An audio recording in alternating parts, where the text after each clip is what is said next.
Bismillahirrahmanirrahim. Assalamualaikum warahmatullahi wabarakatuh. Alhamdulillahi rabbil alamin. Wabihi nasta'in ala umurid dunya waddin.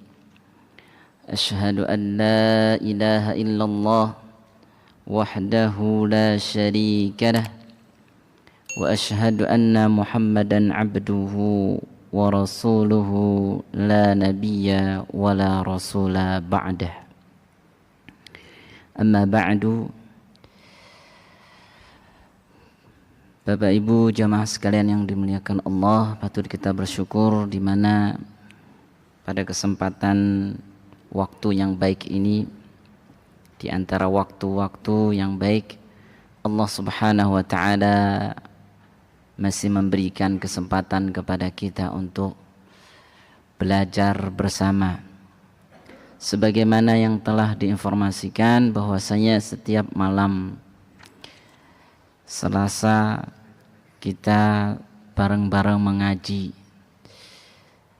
Di hari ini kita telah sampai pada pembahasan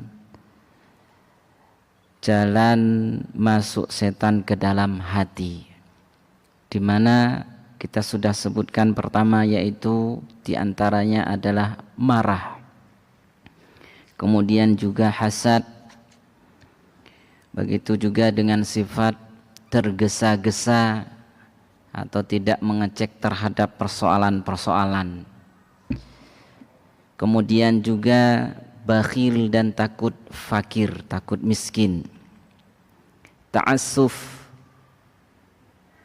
Begitu pula yang selanjutnya berprasangka buruk terhadap kaum muslimin.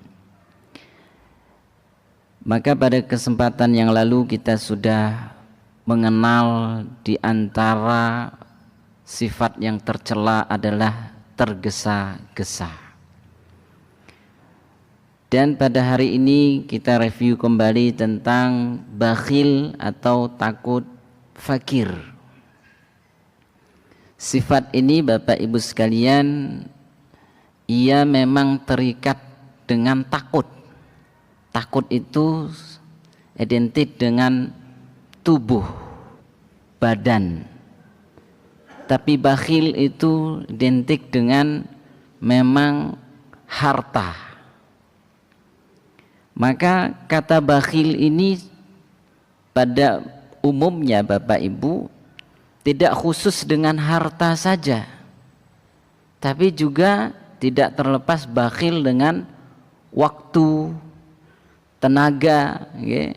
Begitu juga dengan pikiran, ilmu, ini juga bisa bakhil, ya. Contoh misalnya bakhil dengan waktu sehat Bapak Ibu tidak mau ibadah kepada Allah. Pas lagi sakit pengen tekun ibadah, pengen ke masjid, ya sudah nggak nyaman. Ini diantara dampak bakhil yang memang tidak baik. Waktu sehat terlena dengan santai, mungkin di rumah hanya nongkrong, apalagi sudah pensiunan nggak ada kerjaan, ya, hanya di depan mungkin rumah duduk sendiri termenung dan sebagainya, atau mungkin juga membaca hal-hal yang kadang-kalanya itu tidak perlu, seperti gosip-gosip, ini yang diikuti, yeah. Jadi kalau yang dibaca mungkin Al-Quran, ini suatu hal yang baik, orang yang tidak bakhil disibukkan waktunya dengan Al-Quran, disibukkan waktunya dengan berzikir kepada Allah, di antaranya hadir di majelis-majelis ilmu. Nah, begitu pula dengan orang yang bakhil dengan ilmunya, dia tahu tidak mau menyampaikan ke orang lain, padahal Nabi mengatakan balighu ani walau ayat, sampaikan walau hanya satu ayat, tapi bakhil. Nah, mungkin berprasangkanya nanti orang itu pasti tahu sendiri, biarin sajalah gitu. Karena kadang-kalanya menyampaikan ilmu Bapak Ibu memang ketika kadangkala tidak pas itu bisa dibenci, bahkan memang lebih condong kepada dibenci ketika menyampaikan itu. Terlebih orang yang kita ingatkan itu adalah dia sudah cinta kepada perkara yang ia lakukan itu. Makanya Syekh Soleh bin Fauzan Bapak Ibu menjelaskan tentang diantara faedah surah Al-Fatihah itu beliau memberikan penjelasan tentang 4 hal masalah cinta. Cinta pertama itu disebut dengan al-mahabbatu syirkiyah, cinta tentang kesyirikan. Yang kedua al-mahabbatu muharramah, cinta kepada keharaman. Yang ketiga al-mahabbatu tabi'iyah, cinta tabiat. Yang keempat adalah al-mahabbatu wajibah, cinta yang wajib. Nah, cinta kesyirikan Bapak Ibu, maka kalau ada orang yang tadi ingin berbagi, dia mengatakan, wahai saudaraku, wahai kerabatku, ini perkara yang diharamkan oleh Allah, karena Allah tidak akan mengampuni dosa syirik, tapi Allah mengampuni dosa selain syirik. Maka Bapak Ibu kita lihat banyak hadis-hadis yang menyebutkan bahwasanya orang yang dia Islam dan ia tidak melakukan kesyirikan, nanti dia dapat hukuman sesuai dengan amalannya. Kalau dia mungkin Bapak Ibu seperti tadi cinta kepada keharaman, dia minuman keras, berjudi, bahkan dengan riba. Nah, tapi ketika ditanya Bapak Ibu, apa hukum riba? Dia mengatakan haram, dosa besar, tapi dia riba. Apa hukumnya minuman keras? Dia mengatakan haram, hukumannya berat dari Allah, murka Allah akan datang. Dia mengimanin itu, ini tetap nanti masuk surga. Tapi ketika dia sudah melakukan kesyirikan, sebagaimana Allah katakan, innallaha la yaghfiru an yushraka bihi wa yaghfiru ma duna dzalika liman yasha. Allah Subhanahu wa taala akan mengampuni dosa-dosa manusia ini selain dosa syirik. Innallaha la yaghfiru, Allah tidak akan mengampuni dosa syirik dan mengampuni dosa selain syirik. Artinya Bapak Ibu, orang yang tadi dia masih yakin seperti itu, artinya masih punya iman dan ia tidak melakukan kesyirikan, maka imannya masih ada. Maka orang yang cintanya kepada keharaman itu ibaratnya imannya cuil tapi belum hilang. Kalau sampai dia mengatakan riba itu halal, kalau dia sudah mengatakan riba itu halal, maka imannya hilang.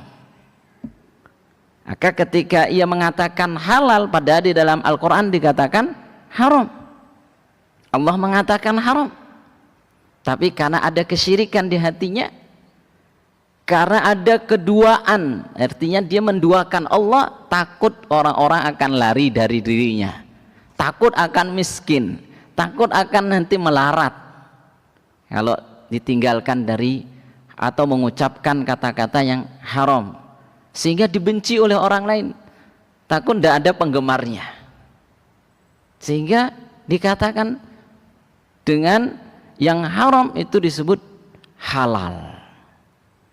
Nah Bapak Ibu sekalian yang dimuliakan Allah, orang kalau sudah cintanya kepada yang haram itu kalau dicegah susah juga, dia berani tengkar dengan kita.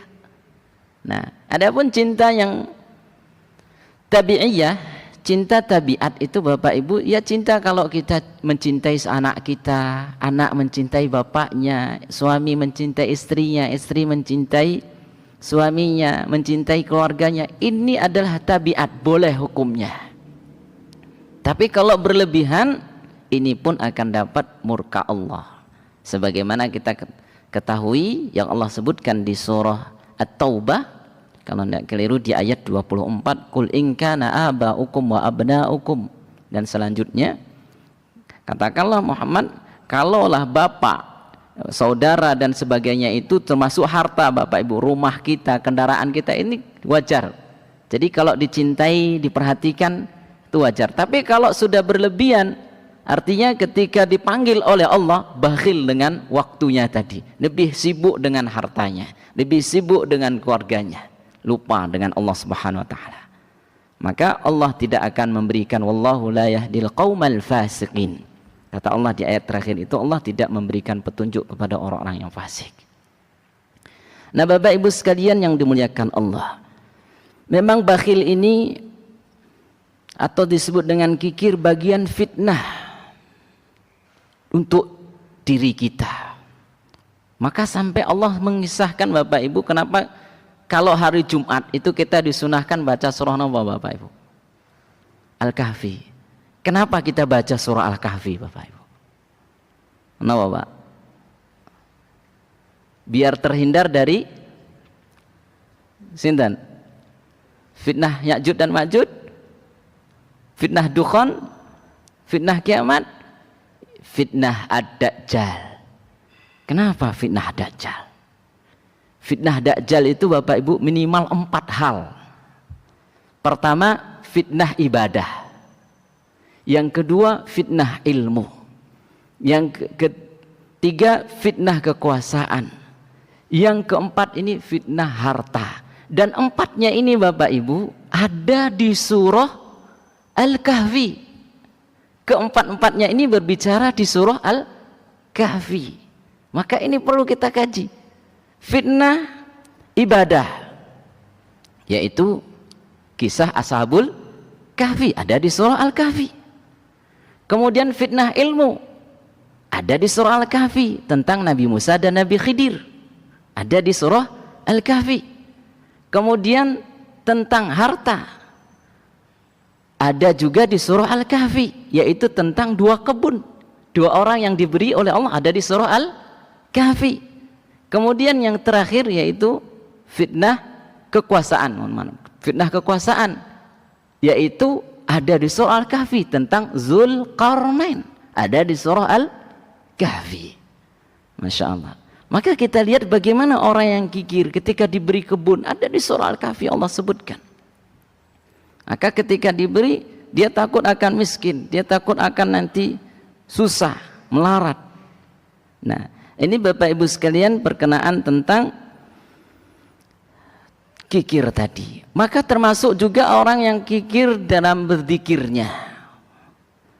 Bahkan dalam hadis disebutkan oleh Nabi SAW, di antara orang yang kikir adalah ketika nama Nabi SAW disebut, lisannya berat ngucapin selawat kepada Nabi Muhammad SAW.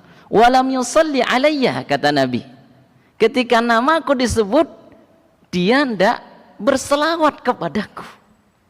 Ini Masya Allah. Jadi ternyata kikir itu, Bapak Ibu, bukan hanya tentang harta. Bahkan lisan kita kalau disebut nama Nabi SAW itu kalau berat, okay? Jadi kalau harta berat ini yang sering diterjemahkan kan di situ. Orang yang punya harta infaknya berat, kikir. Ternyata orang yang kikir bakhil ini juga termasuk adalah orang yang lisannya berat berzikir kepada Allah Subhanahu wa ta'ala. Ketika disebut nama Nabi SAW, dia berat untuk mengucapkannya. Nah, kemudian Bapak Ibu sekalian yang dimuliakan Allah, kita masuk pintu iblis atau pintu setan masuk ke dalam hati yang selanjutnya, itu ta'assuf atau fanatik. Sifat fanatik ini juga bagian yang kita harus waspadai. Jadi beda dengan ittiba. Kalau ittiba itu adalah sesuatu kita wajib untuk mengikuti, yaitu Nabi kita Muhammad sallallahu alaihi wasallam. Kalau ta'assub itu fanatik, benar enggak benar itu kita ikuti. Ya, ini condong kepada fanatik. Makanya Bapak Ibu, kalau orang itu sudah fanatik satu golongan, itu menjadikan golongan yang lain jadi masalah. Maka di media sekarang ini contohnya salah satunya Bapak Ibu, kalau sudah di media biasanya bela kelompok sendiri nopo mboten Bapak. Banyak kan akan membela kelompok sendiri, ormas sendiri.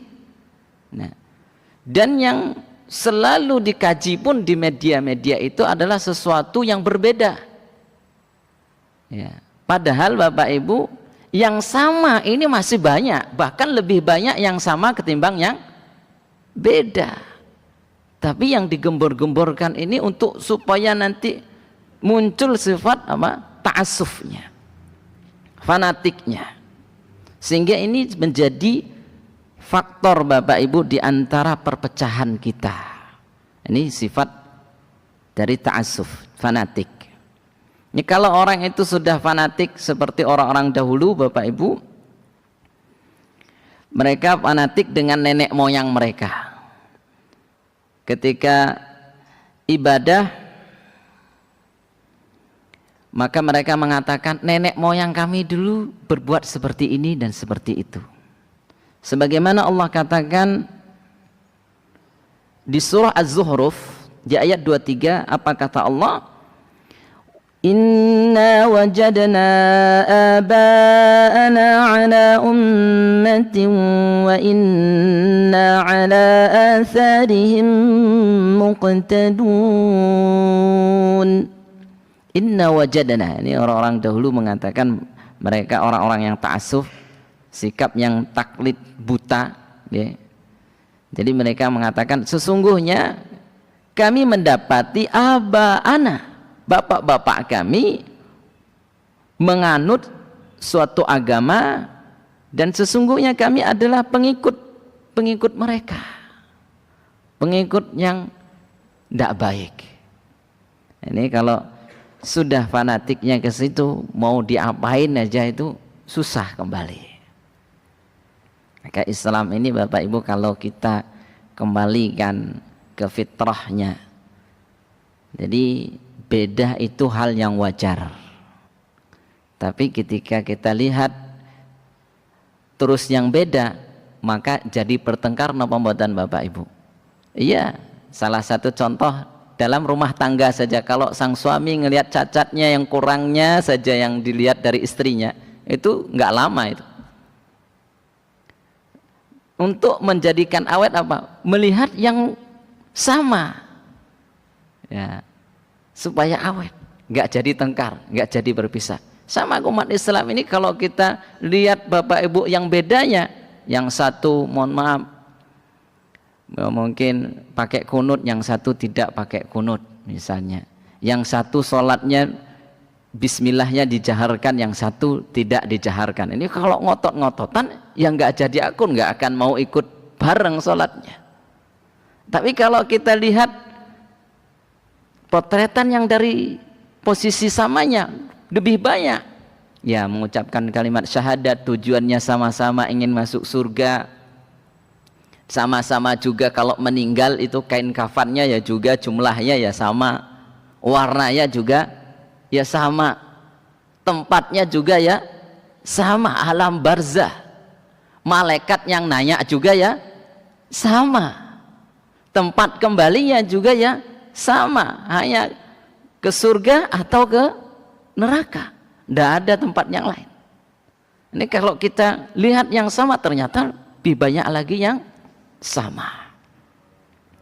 Nah Bapak Ibu sekalian yang dimuliakan Allah, jadi kalau kita lihat bagaimana Allah Subhanahu wa ta'ala memberikan contoh kepada kita, orang-orang dahulu mereka fanatik kepada berhala mereka, mereka fanatik tentang nenek moyang mereka.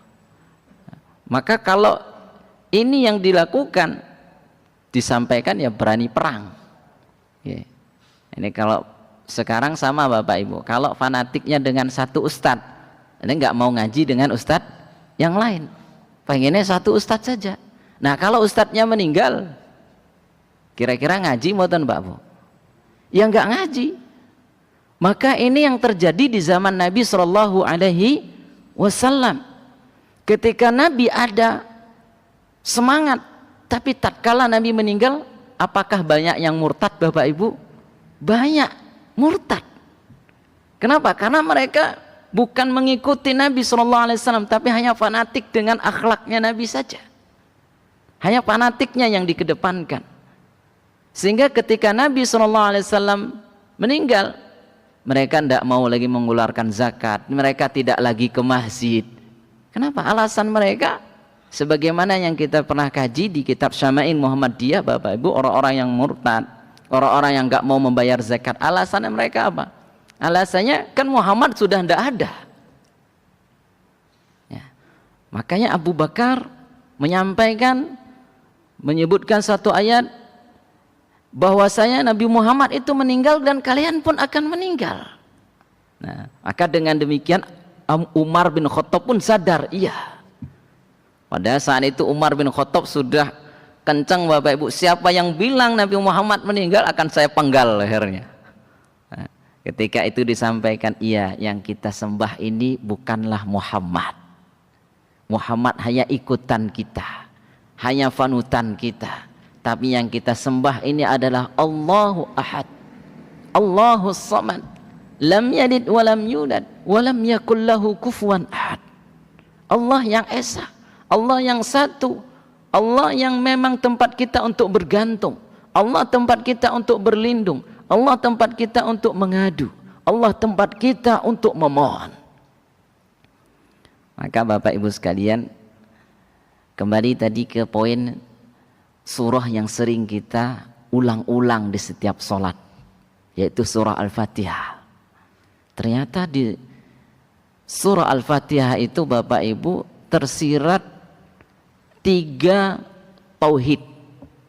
Tauhid rububiyah, tauhid uluhiyah, tauhid asma wa sifatillah. Ya, tauhid rububiyah itu alhamdulillah. Tauhid asma Ar-Rahman Ar-Rahim, Ar-Rahmanir Rahim, Maliki Yaumiddin. Tauhid al-uluhiyah yaitu ihdinas siratal mustaqim. Makanya kata para ulama, Bapak Ibu, dalam surah Al-Fatihah itu terkandung ada 2 doa. Doa apa Bapak Ibu? Pertama itu doa ibadah, yang kedua doa masalah.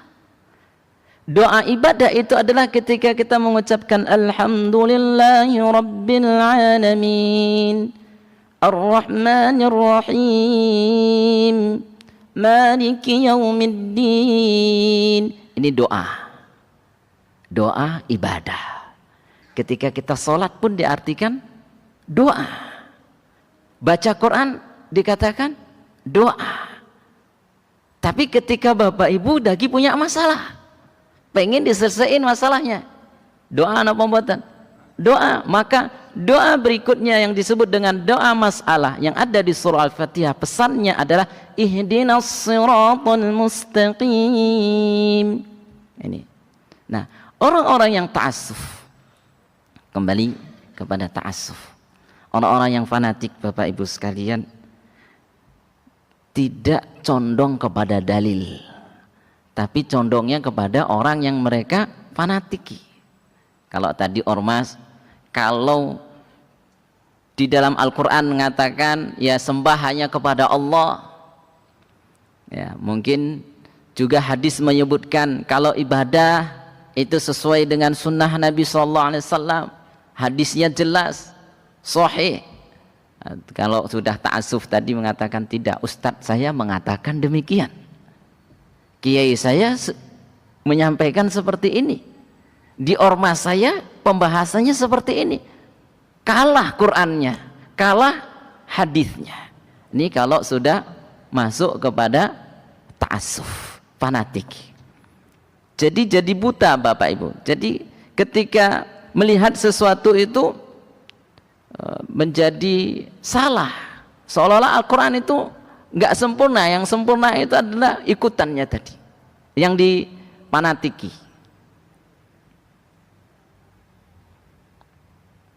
Nah, sebagaimana Allah Subhanahu wa taala menyebutkan Bapak Ibu dan orang ta'assuf, laisa bi'amaniyikum wala amani ahlil kitab.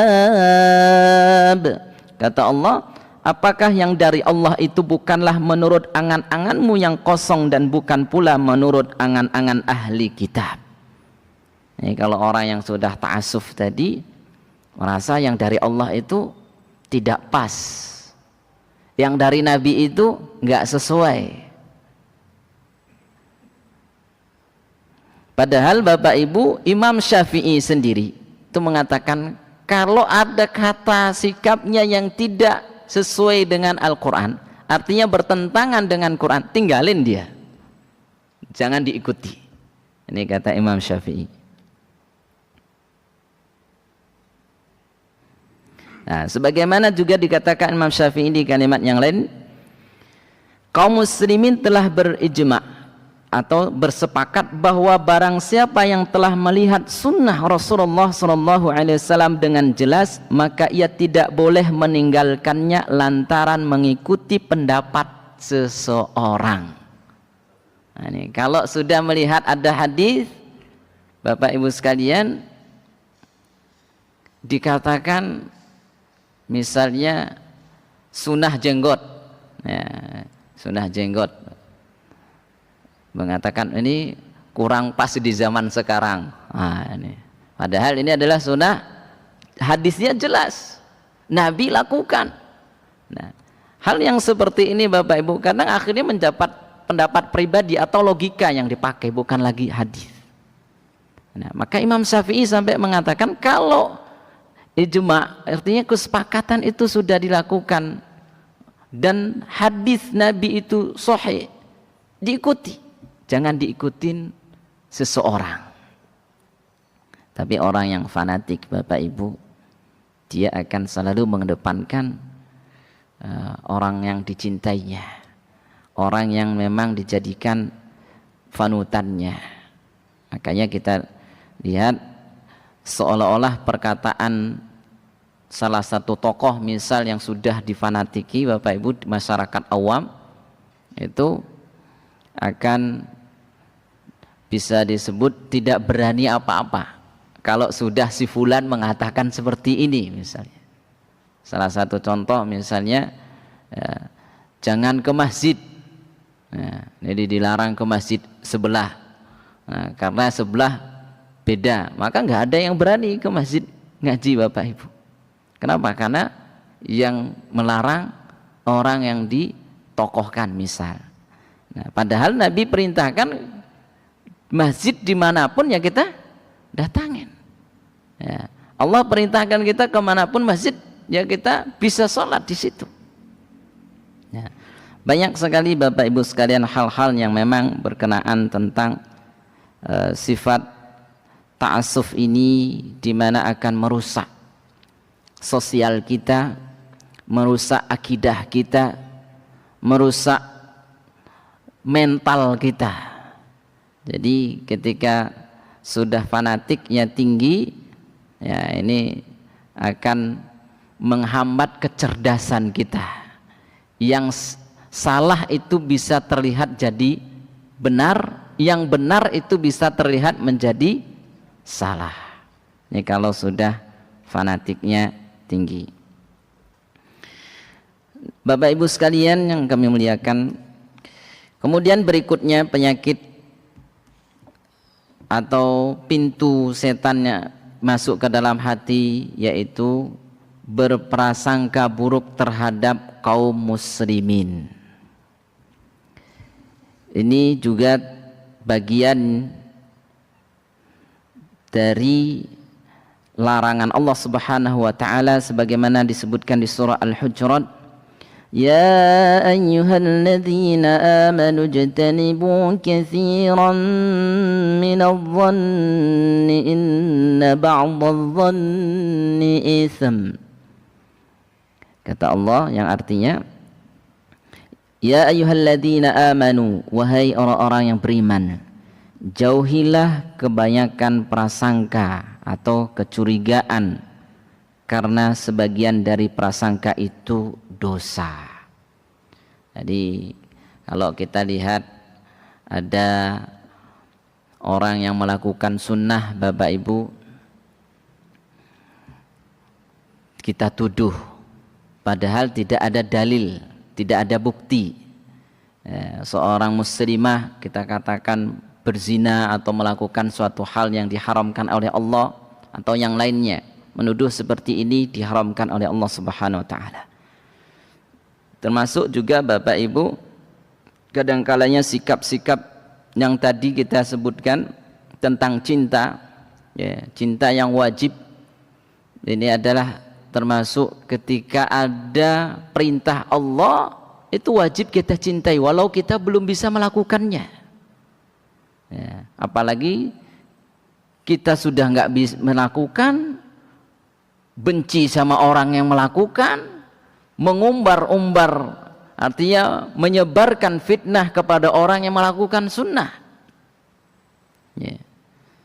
Salah satu contoh misalnya Bapak Ibu, ada orang rajin ke masjid, ya, sudah rajin ke masjid, ya. Kemudian orang yang nggak rajin ke masjid atau bahkan orang yang nggak ke masjid ini mengatakan percuma ke masjid, ya. Nggak ada gunanya ke masjid itu orang yang seperti itu, udah jenggotan, celana congklang misalnya, ya. Nah, ini orang mau ikutin sunnah, ya. Tapi diumbar. Nah, ini tidaklah sikap seorang mukmin. Maka seorang mukmin Bapak Ibu, kalau dia belum bisa melakukannya, nah, dia mencintainya, minimal cinta, nah, tidak terus membenci, apalagi mencari-cari, menjadi tajasus, mencari kesalahan orang lain, ya. Ketika sifat-sifat ini mencari keburukan kaum muslimin, ini menjadi penyakit hati, dan disitulah setan akan masuk ke dalam hati kita dengan menfitnah, menyebarkan kebencian, ya, sehingga timbullah pertengkaran. Di dalam buku kita ini disebutkan orang mukmin menuntut maaf, ya, sedangkan orang munafik itu menuntut celah. Apabila Anda bertanya apa obat yang bisa mengusir setan, apakah cukup dengan berzikir kepada Allah Subhanahu wa taala? Dan ucapan orang ini, la haula wala quwata illa billah. Ketahuilah obat hati yang terjangkit penyakit tersebut ialah menutup jalan-jalan masuknya setan, yaitu dengan membersihkan hati dari sifat-sifat tercela yang tadi kita sebutkan, dari marah, kemudian juga dari hasad, berbuat atau bersikap tergesa-gesa, kemudian juga bakhil dan takut fakir, ta'assuf, berprasangka buruk kepada sesama muslim. Ini ketika melihat ada orang mungkin nggak ke masjid, yang biasa ke masjid, berprasangka ini jangan-jangan memang sekarang orangnya keset ini, nggak kelihatan seminggu ini ke masjid, ini mungkin kambuh penyakitnya. Padahal orangnya mungkin pas lagi safar, misal Bapak Ibu, yang seminggu nggak kelihatan ke masjid, tapi disebar, dah di suudoni dengan mengatakan orang ini ke seminggu nggak pernah kelihatan ke masjid. Nah, ini salah satu contoh Bapak Ibu, dan itu menjadi beratnya ibadah, karena sudah pikirannya aneh-aneh, mau ngaji aja susah, dzikir susah, habis sholat tengok Bapak Ibu, artinya lihat kanan, lihat kiri, lihat depan belakang, kok ndak kelihatan si fulan ini kemana? Nah, ini jangan-jangan si fulan kembali lagi ke habitatnya dulu nih, padahal kemarin sudah tobat, gitu ya. Ini mungkin dia sudah kembali lagi, ya mungkin juga orangnya sakit misal, tapi karena prasangka tadi Bapak Ibu, mungkin juga orangnya yang dulu ini memang agak nakal misal, tapi setan ini menjadikan senjata untuk merusak hati kita dari berprasangka buruk. Begitu juga kadangkalanya sang suami atau sang ayah ngelihat anaknya nggak segera pulang dari sekolah, mengatakan, kamu tadi kemana? Jangan-jangan kamu main sama temannya sana sini. Nah, ini prasangka sudah terlalu dalam. Akhirnya anaknya kadangkalanya juga membantah, saya nggak ke sana. Akhirnya disuruh diambil buktinya, jadi tunjukin buktinya. Akhirnya ditunjukin sang anak. Nah, kadangkalanya Bapak Ibu sekalian, sifat-sifat seperti ini memang menjadikan kerasnya hati kita, rusaknya hati kita.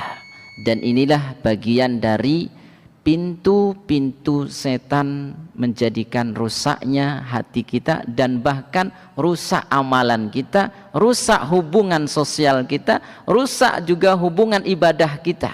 Artinya dalam ibadah kepada Allah Subhanahu wa taala. Kenapa? Karena prasangka, karena tadi marah, ya, karena memang bakhil, ya, karena memang ta'assuf, ya, karena tergesa-gesa, tidak terkontrol, ya. Salah satu contoh Bapak Ibu bisa rasakan lagi marah baca Quran bisa connect mboten Mbak Bu. Lagi jengkel ngambil Quran baca, itu mungkin berat masuknya. Seperti tadi kita sebutkan pengen baca surah Al-Kahfi malam Jumat sambil tadabbur, ya. Karena kita sudah tahu tadi, ya, jadi isi di surah Al-Kahfi itu ada 4 hal.